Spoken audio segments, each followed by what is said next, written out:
ছুটে আসতে হলো? আমাদের এখানে টিটাগড়েই থাকেন। ওনার নাম হচ্ছে মোহাম্মদ কায়ামুদ্দিন। উনি বেসিক্যালি কাছড়াপাড়ার আরপি বিদ্যালয়ের উনি হেড টিচার আর কি। হ্যাঁ, আরপি হাই স্কুল, তার উনি হেড টিচার এবং ওনার পরিবারের সবাই টিচার আর কি।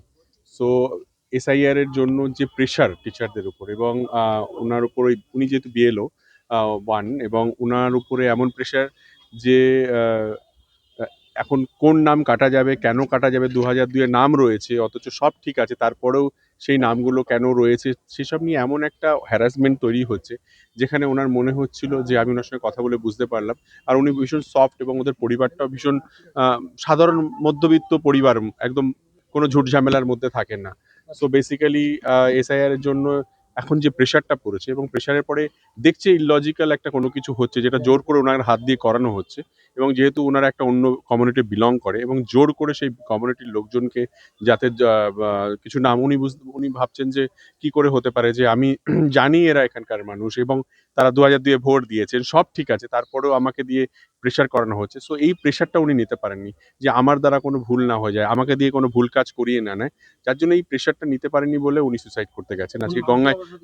হ্যাঁ, গঙ্গায় আজকে ঝাঁপ দিয়েছেন এবং লাকিলি ওখানকার যে বোটের লোকজন ছিল তারা তুলে এনে সঙ্গে সঙ্গে বিএন বোসে উনি ভর্তি আছেন। উনি খুবই নার্ভাস এবং ভীষণভাবে অসুস্থ ফিল করছেন। আমরা ডাক্তারদের সঙ্গে কথা বলেছি, সব রকমভাবে যেভাবে ট্রিটমেন্ট হওয়া দরকার করছেন উনি। ওনার পরিবার এবং সবাই মিলে খুবই টেনশনের মধ্যে আছে। সো আমরা ডাক্তারদের সঙ্গে কথা বলেছি, আর ট্রিটমেন্ট মেডিকেশন চলছে, ঠিক হয়ে যাবে।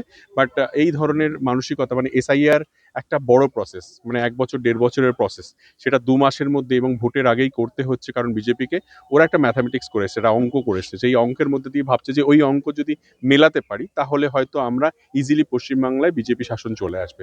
এরা বুঝতেই পারছে না বিজেপি শাসন করতে গেলে বিজেপিকে বাংলাকে বুঝতে হবে, বাংলার মানুষকে বুঝতে হবে, বাংলার ইমোশনকে বুঝতে হবে, বাংলার কৃষ্টিকে বুঝতে হবে, কালচারকে বুঝতে হবে। এত ইজি নয়। অন্যান্য স্টেটের সঙ্গে বাংলার অনেক আকাশ পাতাল তফাৎ। মানুষের কাজ করতে হবে, মানুষের টাকা আটকে দিয়ে, সাধারণ মানুষের টাকা আটকে দিয়ে, মানুষকে থ্রেট করে, মানুষকে ভয় দেখিয়ে, মেয়েদেরকে অসম্মান করে কখনোই বাংলা জেতা যাবে না আর কি। আর যতদিন মমতা বন্দ্যোপাধ্যায় 365 দিন মানুষের জন্য কাজ করে রাস্তায় নেমে, সেখানে দাঁড়িয়ে বিজেপি যত চেষ্টা করে নিক, ওরা যত হিসাব করে নিক, ওরা যদি 2026-এর যা সিট আগেরবার পেয়েছিল 2021-এ, তার থেকে অনেক কম সিট পাবে, এটুকুনি লিখে রাখুন। এবং সব মানুষ ডিসাইড করে ফেলেছে যে যারা আগেরবার বিজেপিকে ভোট দিয়েছিল, লোকসভা ইলেকশনে ভোট দিয়েছিল, তারাও এই বছর বিজেপিকে ভোট দেবেন, আপনি লিখে রাখুন। যেভাবে মেন্টালি মানুষকে এরা হ্যারাস করছে, মানুষকে ওরা দেখুন সবাই এখন বুদ্ধিমান হয়ে গেছে। এখন আর ওই বিজেপি বাবুরা ভাবছেন দিল্লিতে বসে আমি যে চালাকিটা করব কেউ বুঝতে পারবে না, সবাই বুঝে গেছে আর কি।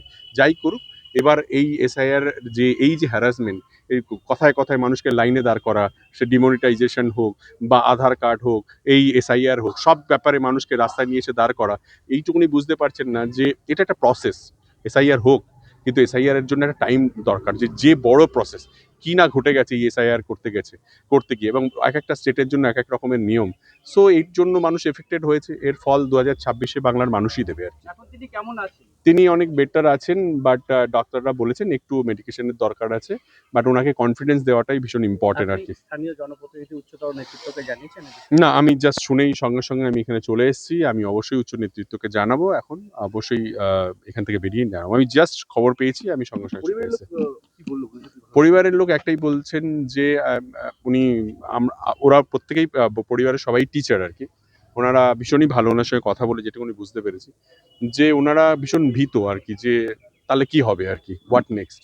হ্যাঁ, মানে উনি সুইসাইড করতে যাচ্ছেন, ওনার উপর প্রেশার রয়েছে, এবং তাহলে কি ওনার চাকরিটা চলে যাবে, তাহলে কি ওনার উপর ওনার ইন্টেনশনটা কি, মানে এই যে সেন্ট্রাল গভর্নমেন্টের বা এই ইলেকশন কমিশনের উদ্দেশ্যটা কি।